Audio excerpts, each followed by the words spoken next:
Hello everybody and welcome back to another episode of Microsoft Flight Simulator. And a couple weeks ago I reviewed the CL215 and let's just say that review was less than stellar.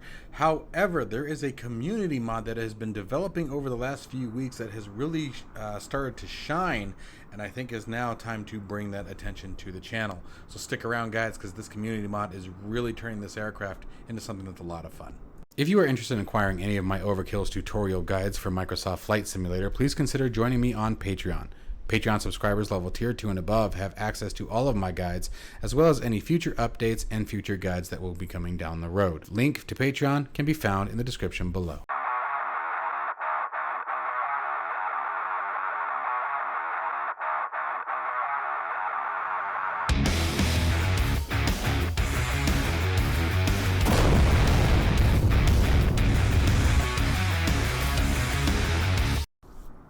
Okay, so again, let's get the nasty stuff out of the way first. The base price of this aircraft, I believe, is $32 and change US, and it just doesn't meet the price point. It just flat out doesn't. Let's just call it what it is. I mean, you can see the texturing right here. You can see the texturing up here, up on the, oh, there we go. You can see the texture up here on the wing. I mean, down here on the fuselage under the boat, and it just, let's call it what it is. It looks like crap. Okay, I'm just gonna say what it is. This is not good. You know, this is not something that you would expect to see from an aircraft at $32 of price point.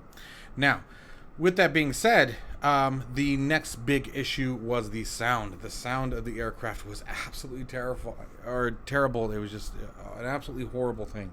The sound was awful. Now, let's talk about the community mod. Let's talk about some of the good stuff here. This community mod, and before anybody says it, I absolutely agree. It is not should not be the community's responsibility to fix poor payware quality. Freeware, fine, absolutely. Work it as a community. That's great. Payware, no. It should never have to be modified to be good. That's just crap. So let's talk about some of the things that have happened with this particular mod. Okay, give you guys an idea of where they're going here, and a link to it will be down in the description below, of course. But we have reworked fuel pumps functionality for realistic behavior, added engine primer switches, initial emissive texture and cockpit lighting changes, so they're starting to work on the textures, carburetor heat, surface lock implementation, that's on the throttle, we'll talk about that in a minute. Refined lever control, default camera corrections. I mean, just all kinds of things that really, again, shouldn't have ever made it out in a payware product, but these guys are really kicking some tail. Solve diffs with the latest aircraft updates, removes unrealistic avionic beeps. So they're adding the internal sound, the beeping of the cockpit, to make that more immersive and more realistic, so that way you don't hear a sound or tone that makes you go, wait a minute, I shouldn't hear that in this aircraft, right? Adds additional darker smoke effect to engine startup. We'll try to take a look at that. Let's see here. Adds experimental legacy radial sound as an optional download. I did do that. And then unifies the install for all versions. Now, as I was recording this earlier, I came to the website, obviously, to pull up the changelog, and there was another update today. The last one was yesterday, to give you guys an idea on how fast these guys are working and how much time and energy they're putting into this. This is the very next day. We now have Sounds version 0.11, added another RPM layer and improved the upper RPM range. I love that. It was very static, and that's a good way to describe how the sound was in the default version. And again, I will try to remember to put a link to my previous video down in the description if you guys want to check it out. But the sound was basically plateaued all the way across the RPM ranges. It really didn't matter what RPM range you were at. The sound was just, it was the same. It was clunky. It didn't fit the aircraft. It didn't have any kind of radial sound to it, in my opinion, whatsoever. So obviously that's a big deal. I mean, if you've been watching my channel for any experience or extended time, my thing with the with sound is huge. Sound is a huge part of immersion for me. And then reworked the master battery and generator reset switches. So they're working on electrical, they're working on texture, they're working on sound. I mean, these guys are doing everything. Fuel flow. These guys are really diving into this aircraft and diving in deep, and I'm really blown away by it. And I can tell you that I have noticed some subtle differences in the cockpit texturing already. and you guys can go ahead and compare the two videos. The aircraft still has a long way to go before I would ever say that it's worth $32. And again, before anyone says it, I absolutely agree. It should not be the community's responsibility to fix your product. However, it offers a lot. For those of you who don't know what this aircraft is, it's a water bomber, okay? These are the aircraft that fly over large forest fires and things like that and dump a crap ton of water or a flurry onto a fire to suppress it. And so there's a lot of potential to have a really good time in this aircraft, especially if you use things like NeoFly and things like that, where the missions can actually be generated and generate a fire and a purpose of flight. So what I'm going to do here is we're going to do an auto start because I want to hear the engine sound from the outside, and I want to be able to see the engine smoke, see all those effects that they were talking about in the changelog. So let's step outdoors again, sort of get ourselves into a different view here, and let's just listen and see what we get from this aircraft.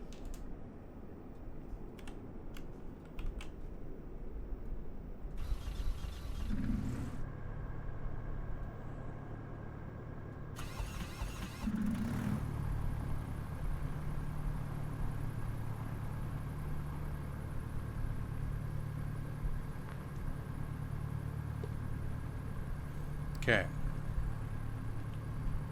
Oh, yeah.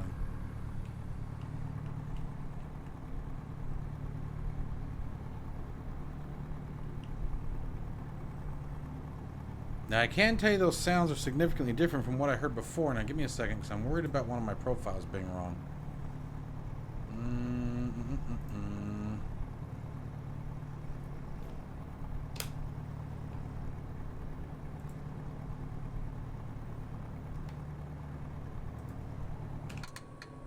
Ah, that's what I was worried about. Alright, so let's try this again. Okay, it really does help when you actually power on all of your controls from the USB hub. So, let's see what we got going on here. Alright, looks like we have control authority here.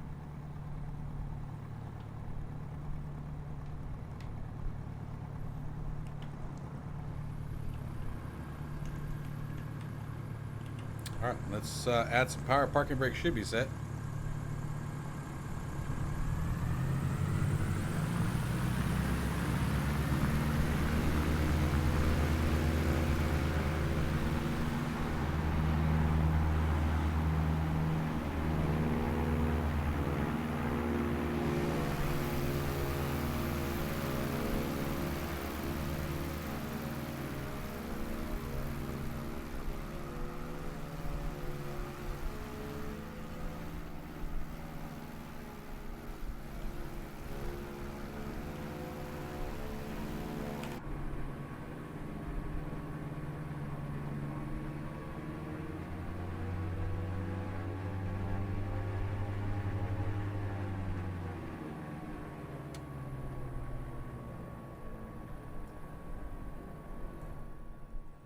Alright, I'm going to bring the simulator sounds down here.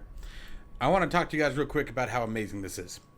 Again, be sure to check out the link in the description below. I will absolutely make sure to have a link to my previous video so you guys can see what this was about and how bad it really was. It was so terrible. The default sounds had absolutely no variance to it, no dynamic range to it. There wasn't any kind of oscillation or change based on what direction you were hearing them from. It was just, yeah, go check it out for yourself. This is such a massive update to just the sounds. I'm so blown away by this. Absolutely blown away by this. And this is going to be a ton of fun to go up and fly. We're going to go up and fly because there's more to show you than simply just the sounds. Obviously, we're not going to see, from what I can tell from the changelogs, we're not going to see any change in the way it flies. I'm not expecting to see that. But we are going to see a big change in the water effect. There's a massive, massive difference in the way the water looks when it drops out of the belly of the aircraft. So we're going to do that. We're going to go take her up in the air. We're going to go pick up some water from one of the lakes around us, and then we're going to go and do a drop. We'll probably just come back here and do a simulated drop across the ground or something like that, just so you guys can see what the water looks like now. Major, major difference. Looks looks much better. So stay tuned, guys, because we're going to get up in the air here in just a minute. Okay, so let's see what we got here. Winds at 332 for 5 knots. Set that barometric pressure. Altimeter is now set. What direction are we even facing, folks? That's a big question. Alright, we are facing 180. We're going to be taking off from 33. That's ideally what we want to do, but I don't know that we're going to get that. It does have a perpendicular runway. The question is, do I really feel like taxiing way over there? It's taxi with the crosswind. That's what a man would do, right? That's what a lazy guy would do who doesn't feel like going all over the runway. Parking brake released, adding some power. Let's bring those sounds back up.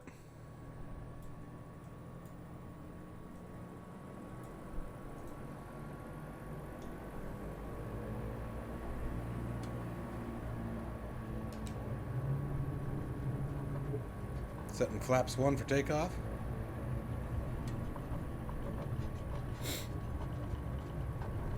Now to save us some switches and things, we're going to turn the hydraulics and electrical off for the water probes.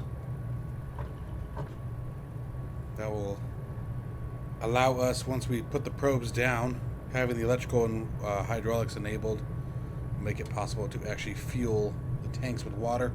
There's our tank gauges if you're new to this aircraft. Alright, what do we got? What do we got? You know what? This is actually going to be pretty close to exactly what I wanted.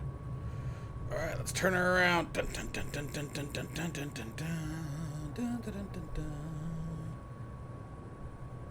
Alright, big mama.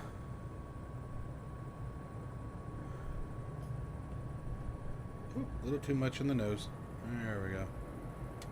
Close enough. Alright, let's hold her here steady here for a second. Yeah. Close enough. Taking over the... Okay. We are ready to go. We're going to be looking for about 80 knots on the rotation.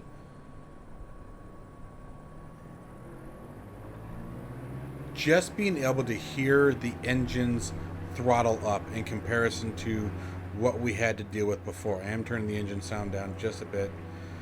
Such a major difference. Alright, releasing those brakes, off we go. Max power.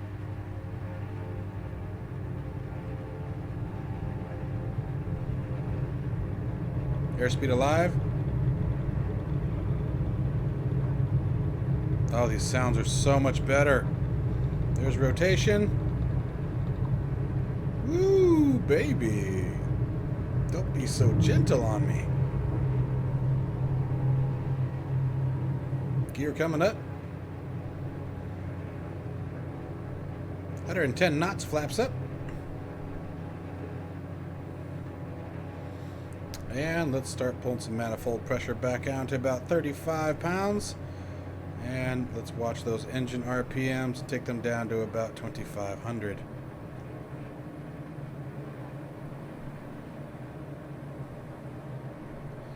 And we're airborne.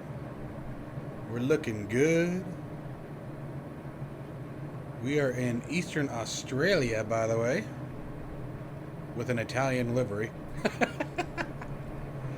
I kind of didn't think about that. Don't judge me. And that's the thing. The other thing about this aircraft is it actually flies really well. Like, it's fun to fly. It's busy. Not a whole lot of autopilot. I think it does have autopilot functionality. I never use it in this aircraft because it just doesn't make sense. That doesn't add up to me. But it does have trim. You can see the trim sort of pulling the yoke back there a little bit. But, let's trim back down. Went a little crazy with it.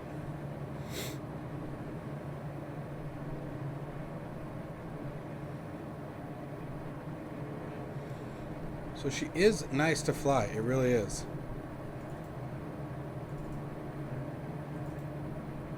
So as far as that goes, I have no judgment at all.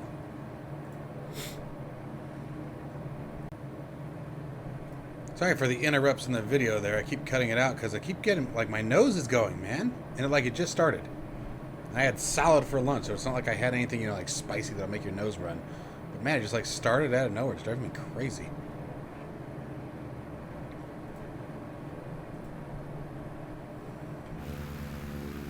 It's kind of a cool shot.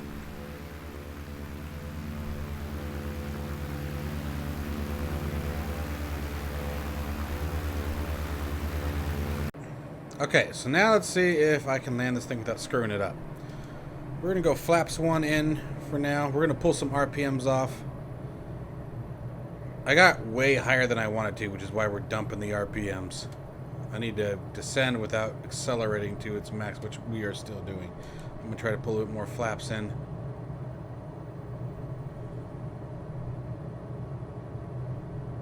And we're going to set our probes down. Come on. Now, I have found with the probes, you must remain above 70 knots or they won't fill. So as we land, we want to keep that in mind. Oh, that'll be a good place to land when we come back around. That's a perfect little airport right there. There we go.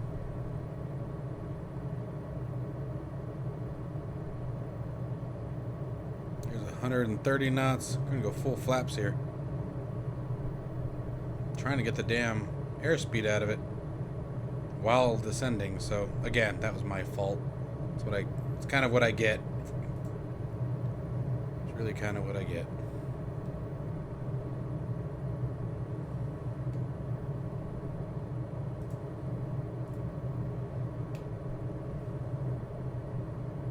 Alright, we're getting low enough now. This is a nice big lake. We should be able to get everything that we need.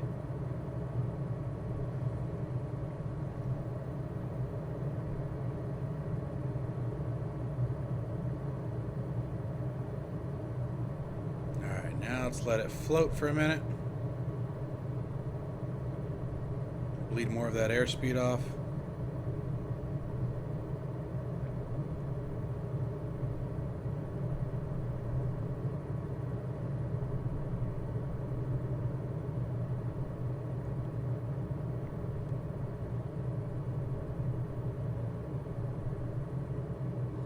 All right, prop coming back into max.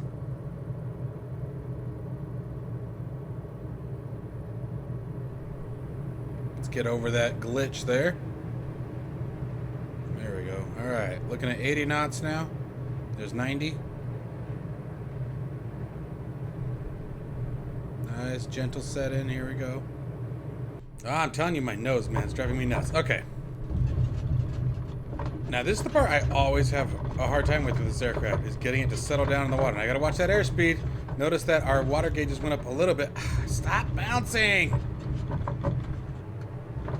Come on. Okay, there we go. There we go. Gotta go a little bit nose down. Oh, now I think we're going too fast. So if I pull the throttle back a little bit.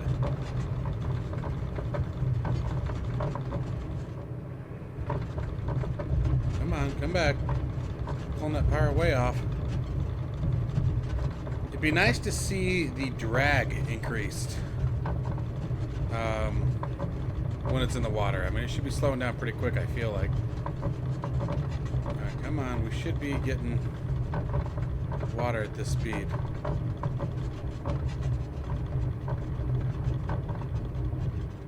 Ooh! Didn't mean to jump it. Ugh. That was my fault. That was my fault. I pulled back on the yoke. Alright, so let's increase power here a little bit. Because I don't think they're full yet.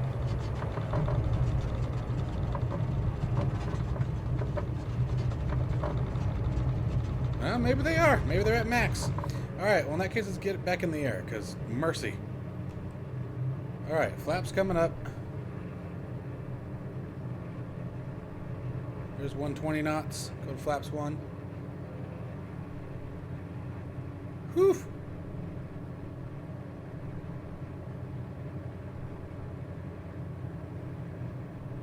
Alright, let's watch manifold pressure and RPMs there. And flaps coming up. Okay, so now we'll just do a quick demo of the water drop. Now, I haven't figured out which button it is, honestly, to map it. So I'm going to have to look down and basically, it's that button right there that's on the yoke there. So I'm just going to click it with the mouse, and then we'll do a replay of the scene. So that way you guys can see it drop from the outside. But it's pretty cool.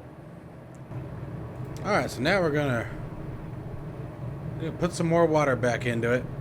Unfortunately, the recording software does not Track the water load. So let's try this again. I'm going to be pretty aggressive with this one here. I don't want to take up too much of you guys' time. So let's pull some power off here. Let's watch that descent rate real closely.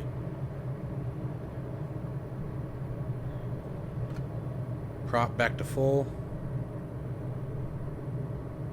Watching that descent rate. Easy on the descent rate.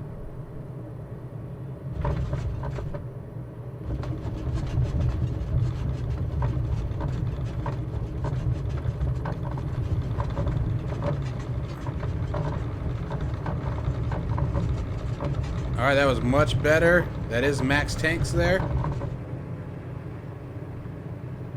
Cool.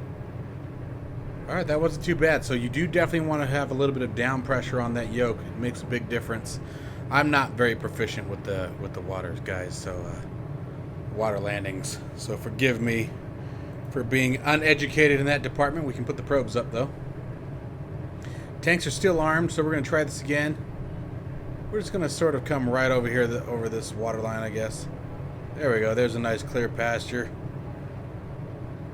Simulate that's a burn there. Let's watch our RPMs again. We got a manifold pressure down, but let's watch those RPMs. Watch our trim here. All right, I'm going to do my best to get us. Let me make sure the camera's in a good view. Oh. Let me just get the camera view set. We'll just fly straight. I'll make sure you guys can see everything. Okay, let's back up just a bit because I want to make sure that, again, that you guys can see it, enjoy the view. Okay, let's come back in the cockpit. Let's bring our left just a little bit. That should line us up with the camera. Let's bring the nose down just a hair. All right, here we go. We're going to try this from the outside. So there's the drop. Switching to outside. Boom, there's the drop. I have control of the aircraft, which helps. Alright, doors are closed. Bomber 1 rotating out. Drop effective. Fire result. Alright, flaps up.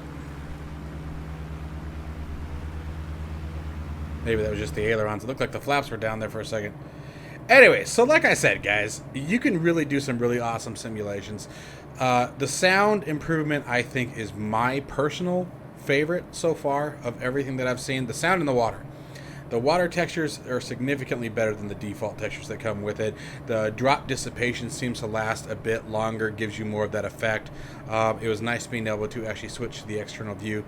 I would like to see, if at ever possible, the recording, the playback softwares be able to pick up the water drop, but I don't know if that's an issue with the creation of the aircraft or the SDK. I'm not quite sure where that problem lies. It may not be something that's actually possible right now. And I'll keep that into consideration, obviously. To these modders here, and all of you modders out there, the work that you guys do with these aircraft and making them truly fantastic, and all for free. My hat's off to you. I appreciate all that you guys do. You really took out the buyer's remorse of this aircraft, and unfortunately I have no choice but to say that when it comes to the development of this aircraft. And it's not that I want to knock that. I know that this is a really touchy subject when it comes to, telling someone, hey, your aircraft isn't very good. But it just, my thing's all about price point. Just price your aircraft accordingly is my personal opinion. But that's just my personal opinion. We're each welcome to our own on that. I hope I don't trigger anyone with this, but I felt that the aircraft was severely lacking without this community mod. So I'm very, very grateful for the community mod. Thank you very much for all the hard work you guys are all putting into this. I can't wait to see what the next release brings to this aircraft. The engine sounds are fantastic. The water delivery looks great. I'm looking forward to trying this out in like Neo Fly and see what kind of options we can come up with. As far as the flight model, like I've stated before, I think it flies perfectly fine for what it is. It's fun to fly. It's not too challenging. It's not too ridiculous. I do enjoy flying it. I think it flies. You get that feeling that you're flying something old and clunky and sort of sluggish on the controls, which I would expect to see with this aircraft. So anyway, guys, as always, I hope you had a wonderful time in watching this video. Stay safe and healthy, and I will see you in the next ones. Take care, my friends.